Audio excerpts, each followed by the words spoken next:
Olá, você que está nos assistindo pela TV Câmara Botucatu ou está tendo acesso a esse conteúdo pelo canal do YouTube da Câmara Municipal. Eu sou Adriana Ribeiro e esse é mais um Câmara em Forma especial sobre o coronavírus. Mais uma vez a gente está tendo a honra, o privilégio de contar com a participação aqui na nossa Câmara, aqui no nosso plenário, do infectologista, especialista em infectologia, chefe do Departamento de Infectologia da Unesp, aqui de Botucatu, o médico Alexandre Naime Barbosa. Ele que já é a quarta vez, se eu não me engano, que está aqui com a gente falando sobre esse tema. Desde o comecinho da pandemia, há pouco mais de 6 meses, a gente vem atualizando essas informações e dando as projeções sobre o encaminhamento e a evolução dessa pandemia. A gente está gravando, respeitando as medidas do distanciamento social. Aqui é um ambiente controlado, tanto da forma de higiene quanto de ventilação.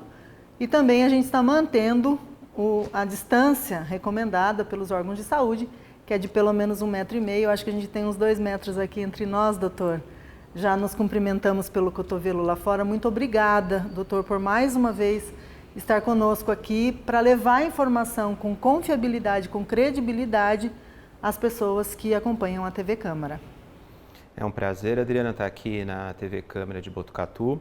É realmente a quarta vez que a gente grava. A primeira foi em torno de janeiro e fevereiro e eu penso que esse canal com os munícipes de Botucatu é fundamental para trazer em tempos de fake news, em tempos de tanta incerteza, informações científicas, informações médicas com veracidade, e agradeço o espaço de estar aqui novamente.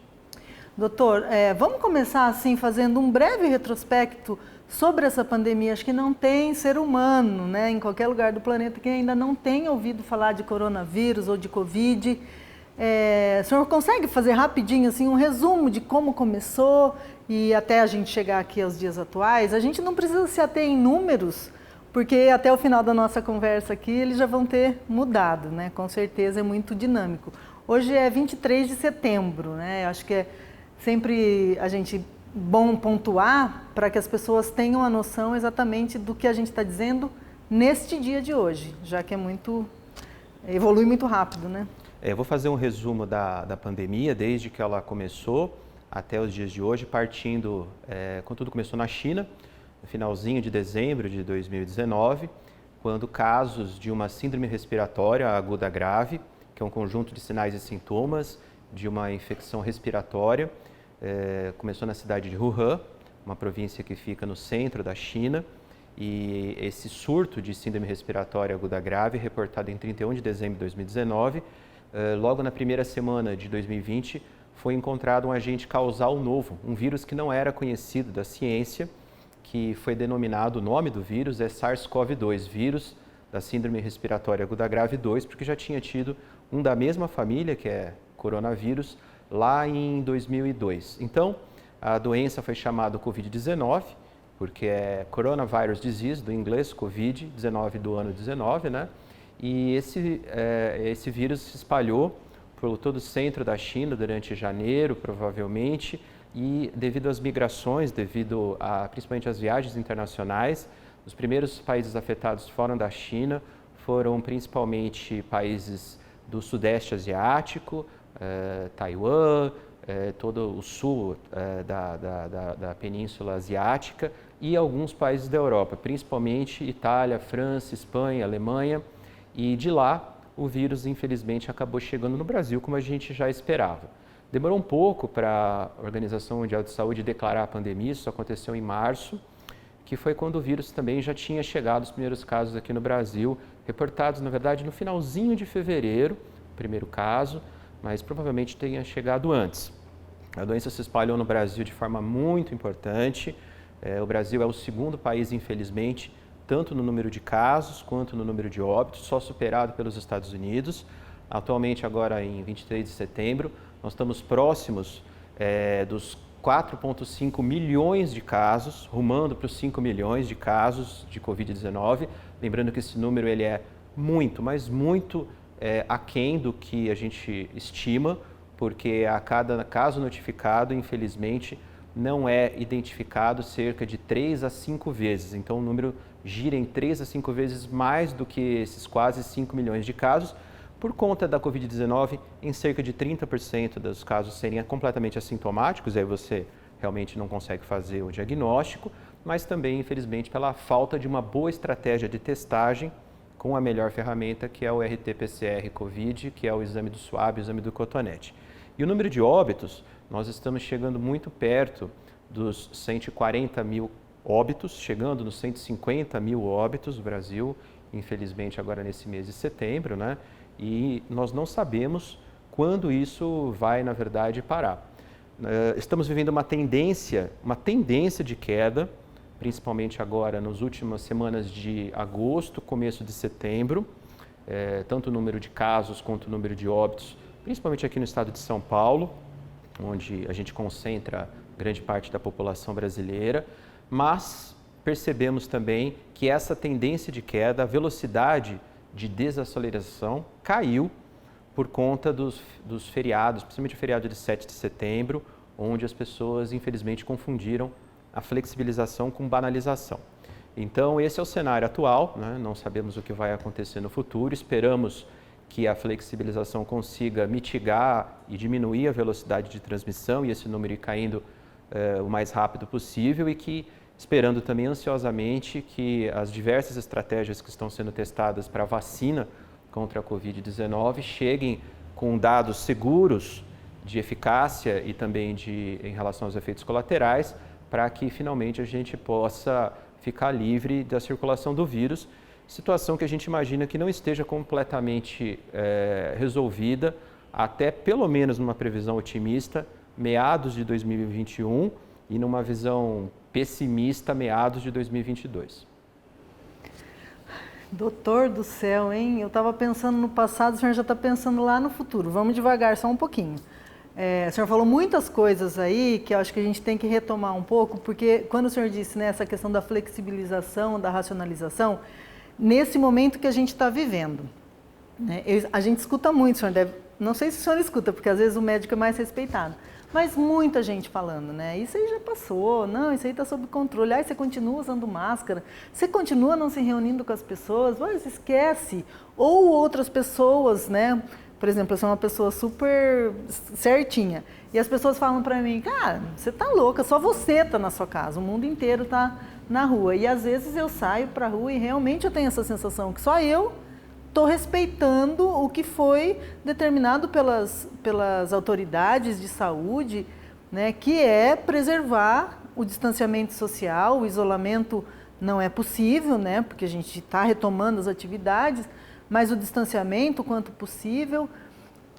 Não sei se o senhor escuta esse tipo de colocação, mas tá a vida normal mesmo? A gente passeia aqui por Botucatu, às vezes na Rua Amando mesmo, pessoas sem máscara, pessoas na fila de lotérica, do banco, nos bares também, né? Nas praças das cidades, muita gente.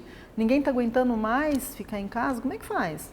Nessa pandemia, Adriana, a gente tem que separar muito bem aquilo que a gente deseja, que a gente anseia, que a gente gostaria que fosse da realidade, daquilo que é.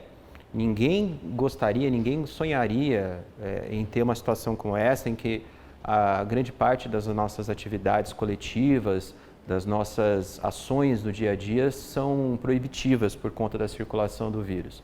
Mas fato é que, infelizmente, o SARS-CoV-2 é um vírus que causa uma doença potencialmente grave em 15% das pessoas que se contaminam. E essas pessoas, 2 a 3%, podem ir a óbito.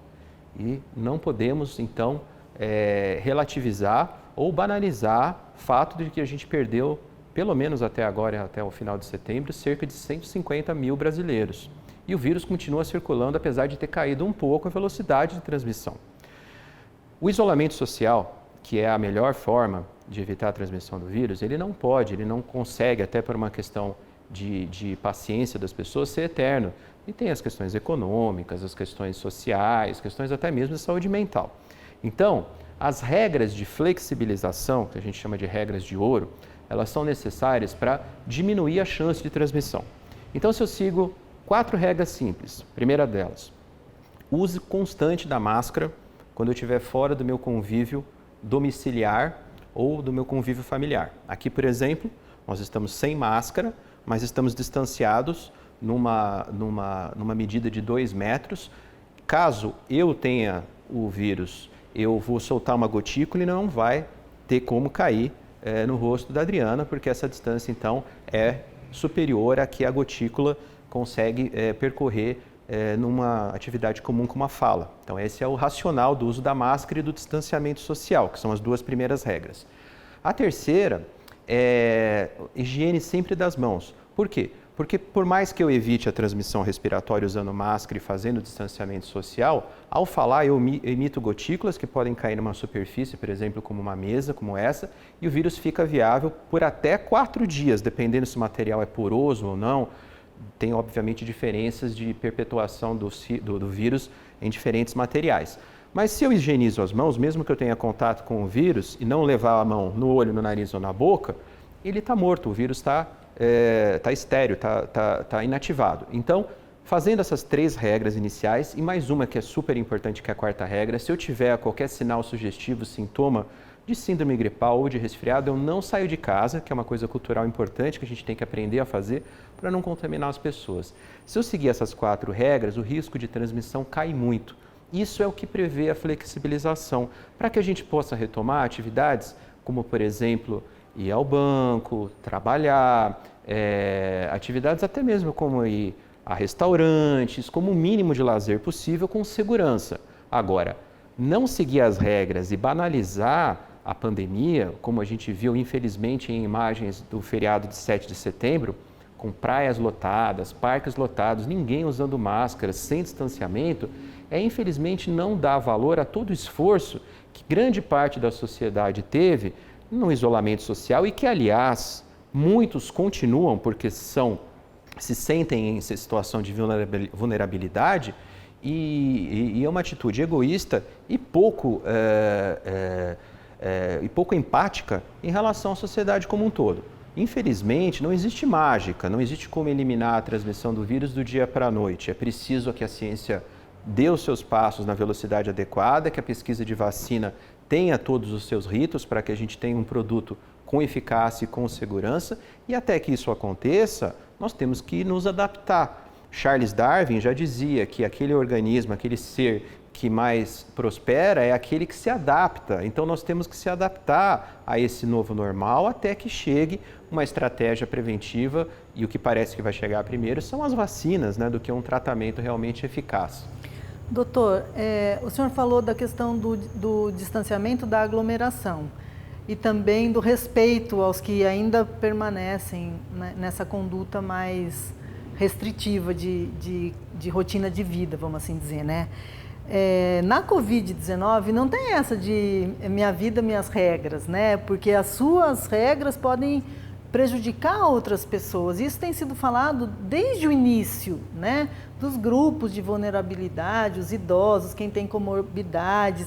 Depois, por um tempo, se pensou que as crianças não pudessem adoecer, mas hoje já se sabe, né, que as crianças também adoecem, e às vezes de formas graves, né? Então, na verdade, ainda existe muita coisa que a gente não sabe a respeito da Covid, né, do coronavírus. É importante dizer que a gente tem de dezembro para cá, para setembro, apenas 9 meses de ciência, menos que uma gestação, né? A gente conhece muito pouco. Por exemplo, o HIV, o ano que vem, 2021, completa 40 anos, e quantos desafios ainda não temos para vencer?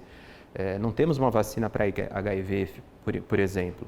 Então, na Covid-19, a gente tem mais dúvidas do que certezas, mas as certezas que a gente tem, que, por exemplo, são essas questões relativas à transmissão, a gente tem que obedecer às regras. E são tantos os exemplos que justificam a gente seguir essas regras. Primeiro é esse que você falou, respeito e empatia pelo próximo. Pode ser que eu não seja jovem, que eu não seja de grupo de risco, que eu não vá adoecer se eu me contaminar com o vírus da Covid-19, mas eu posso transmitir para um parente meu, um tio, um avô, meu pai, minha mãe, ou uma pessoa próxima que seja do grupo de risco. Segundo ponto, eu mesmo sendo jovem e não tendo comorbidade, não sendo, entre aspas, do grupo de risco, ainda que mais raramente, existe o risco sim de doença grave. Nós tivemos um caso famoso na cidade, muito recente, de um colega com menos de 45 anos, sem comorbidade nenhuma, atleta inclusive, e que teve uma Covid super grave, precisou ficar na UTI durante mais de 10 dias, quase morreu. Eventualmente, mesmo fora da faixa etária acima de 50, 60 anos e mesmo sem comorbidade, a pessoa pode sim evoluir com Covid grave, inclusive, como citou, alguns casos ainda mais raros em crianças, apesar de muito poucos, existe. Então, tudo isso justifica, tanto do ponto de vista individual como coletivo, o respeito a essas regras de flexibilização para que a gente possa caminhar com a nossa vida, ainda que adaptada, muito próxima do que seria o normal, mas não banalizando essas regras, porque isso vai significar, como a gente viu, infelizmente, do feriado de 7 de setembro para agora, dia 23, 24 de setembro, um decréscimo, uma diminuição na queda da velocidade de casos novos e óbitos. Então, estava uma queda bastante acentuada, a gente estava bastante esperançoso, mas essa queda ficou menos acentuada, muito porque as pessoas não respeitaram essas medidas de prevenção. Então, infelizmente, não existe mágica. Nós vamos ter que aprender a conviver com isso e são tantos os exemplos. Eu que sou médico vejo dia a dia pessoas que falam, não vai acontecer comigo, pega e vai viajar junto com um grupo de pessoas que não fazem parte do círculo domiciliar e familiar pega um carro, vai durante um dia, se contamina. E aí, se eu soubesse... É sempre assim. Então, não adianta chorar sobre o leite derramado. Nós temos uma situação grave, uma pandemia mundial. Lembrar que em termos mundiais, nós estamos, infelizmente, chegando no 1 milhão de óbitos. Pensa, 1 milhão de pessoas que já morreram. Nos Estados Unidos, já foi mais que a guerra do Vietnã, mais do que a guerra do Golfo. E a gente não pode simplesmente querer que um pensamento mágico isso desapareça do dia para a noite. Nós temos que respeitar a natureza, respeitar a ciência, nos adaptar durante esse tempo para que a gente possa voltar o mais cedo possível ao normal verdadeiro, sem um excesso de óbitos. O senhor falou aí, a ciência, em muitos momentos, ela está sendo questionada, né? Mas a ciência errou, falou que ia morrer tanto, falou isso, falou aquilo, que em uma outra entrevista o senhor já respondeu aqui para mim, né? Então vou recuperar essa informação. O senhor disse, não, a ciência não errou, a gente é que fez o dever de casa certinho, evitando com que aquela previsão inicial, que era muito nova, chegasse a se concretizar. Então, assim, quando se previu lá X milhões de mortes, a gente parece que assustou, né, isso no mundo inteiro, fez a lição de casa e conseguiu frear isso. E mesmo as curvas dos picos, se você não assistiu a nossas outras entrevistas, pode procurar no YouTube da Câmara, porque elas estão disponíveis na íntegra e você pode se informar sobre esses detalhes que a gente já trouxe aqui, não vamos ficar repetindo novamente aqui. Mas o senhor disse, a ciência tem muitas dúvidas ainda, mas já tem algumas certezas. São mais dúvidas ou mais certezas? E eu queria que o senhor explicasse assim, por que algumas certezas não são tão certas assim. Vou dar um exemplo. A pessoa tem... por que algumas pessoas têm contato com o vírus e não... que é de fácil contaminação, né? Isso que a gente fala, né? Ele se propaga muito fácil. Mas por que algumas pessoas têm contato ou tem o marido fica doente, a esposa não pega, né? Está na mesma casa.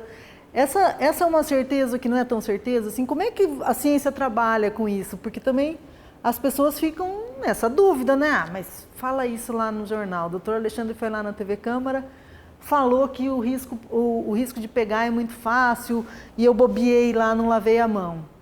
Mas meu marido teve, eu dormi com ele, não peguei. Como é que dormi na mesma cama, tive lá, meu filho teve, tomei do mesmo copo.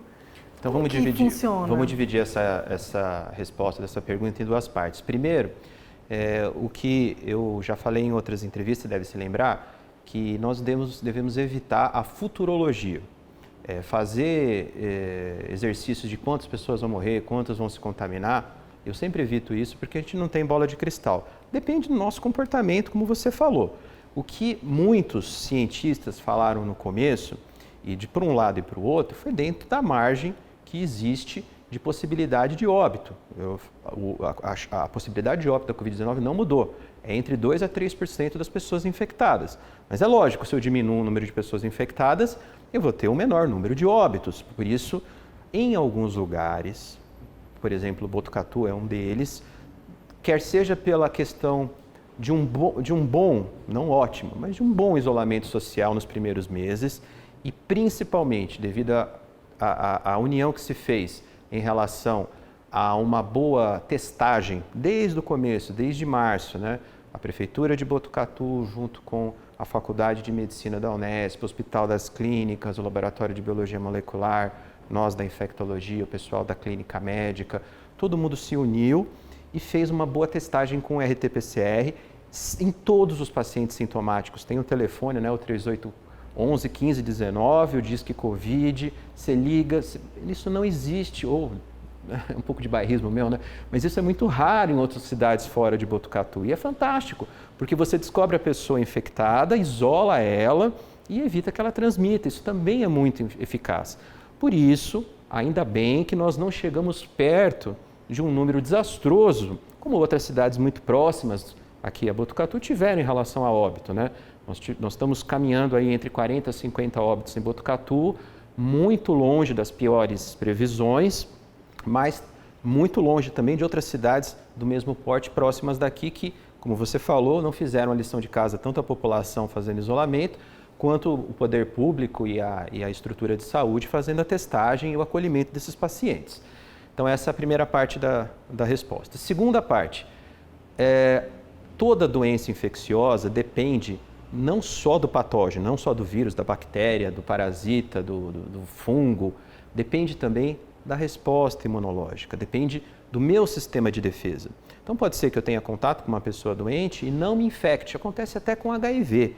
Existe uma mutação presente em 1% das pessoas no mundo que são naturalmente imunes ao HIV, que é uma doença muito mais terrível do que a Covid-19, já matou 40 milhões de pessoas desde o começo da pandemia do HIV em 1981. Então, para o Covid-19 também existe isso. Existe imunidade inata, que faz com que eu não desenvolva formas graves ou mesmo fique assintomático, ou mesmo nem me infecte, porque outras infecções respiratórias que a gente teve no passado, muitos resfriados que a gente teve, são causados por alfa-coronavírus, muito parecidos com o SARS-CoV-2 da Covid-19, que é um beta-coronavírus, isso dá imunidade cruzada. E também porque às vezes você faz uma boa resposta imune e para por ali. Mas não é toda pessoa que vai responder assim. Por isso, existe a taxa de variação. Então, na Covid-19 é assim, de 100 pessoas infectadas, 81 não vão ter nada. Vão ter um resfriado, uma gripezinha, como se diz por aí, ou mesmo não vão ter completamente assintomáticas. 19% vão ter sintomas mais graves, que a gente chama de Covid moderada a grave. Desses 19%, 5% vão para a UTI. E desses 5%, 2 a 3% morrem. Isso não mudou, desde os trabalhos da China, os primeiros, passando por grandes trabalhos dos Estados Unidos e do Reino Unido, e também agora trabalhos brasileiros, essa é a distribuição. Agora, em qual faixa eu vou me encaixar? Depende, lógico, da idade, quanto mais velho eu for, mais acima de 50, 60 anos, quanto mais comorbidade, mais risco da Covid moderada a grave, mas também depende de fatores genéticos do meu sistema de defesa que são desconhecidos, ou melhor, que a ciência está começando a revelar. Já tem alguns mapas genéticos, alguns códigos, alguns genes que a gente identificou como de maior risco, tanto para a Covid, você não desenvolver Covid grave, desenvolver só a Covid leve ou assintomático, como genes de maior gravidade.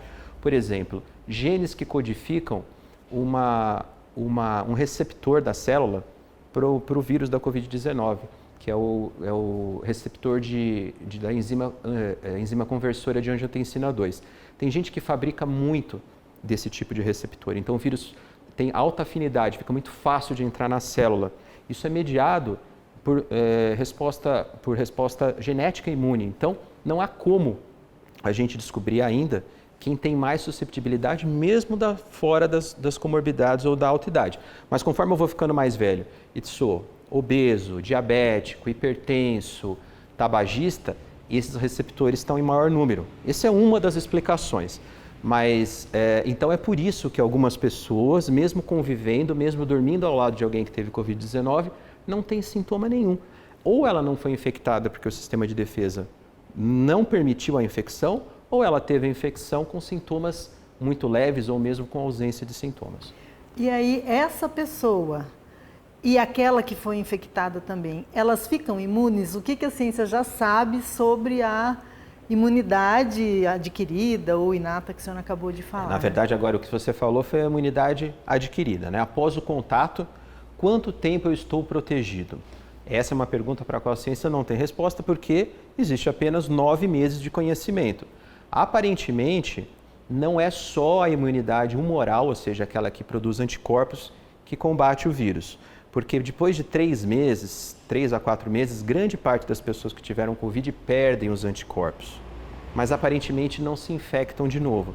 Existe um outro braço da resposta imune, chamado braço da resposta imune celular, que são uma linha de defesa ativada por linfócitos, glóbulos brancos, a gente chama linfócitos T, resposta imune celular.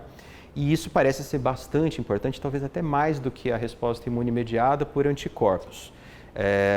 Mas não temos essa resposta ainda. Quanto tempo dura a proteção pós um episódio de Covid? Pode ser que seja para a vida toda, pode ser que não, seja durante algum tempo. Infelizmente, já temos alguns casos de reinfecção, de nova infecção por cepas diferentes do SARS-CoV-2, o vírus da Covid-19. Foi reportado há 3 semanas atrás, já são 7 ou 8 casos. Então, a pessoa teve uma Covid-19 lá em março. Geneticamente, o vírus tem uma assinatura. Por exemplo, tem cabelo loiro, olho azul, e depois teve um episódio de Covid-19 em agosto, por um vírus um pouquinho diferente. O cabelo já não era loiro, era mais castanho, o olho já era verde. Então a gente consegue identificar por análise filogenética que o vírus da primeira infecção é diferente do vírus da segunda infecção. Isso foi encontrado muito raramente, são apenas 6 ou 7 casos descritos, e a gente não sabe se isso vai ser só algo episódico e curiosidade, ou se vai ser uma coisa mais frequente de importância em relação à transmissão, porque nós temos apenas, como repito, 9 meses de ciência. Tá certo. Bom, a gente vai fazer um pequeno intervalo nesse Câmara em forma especial, que a gente está mais uma vez conversando sobre o coronavírus, e daqui a pouquinho a gente volta para falar de outras dúvidas, de outras certezas e para a mensagem final do nosso convidado, o médico infectologista Alexandre Naime Barbosa. Fica com a gente, é só um minutinho.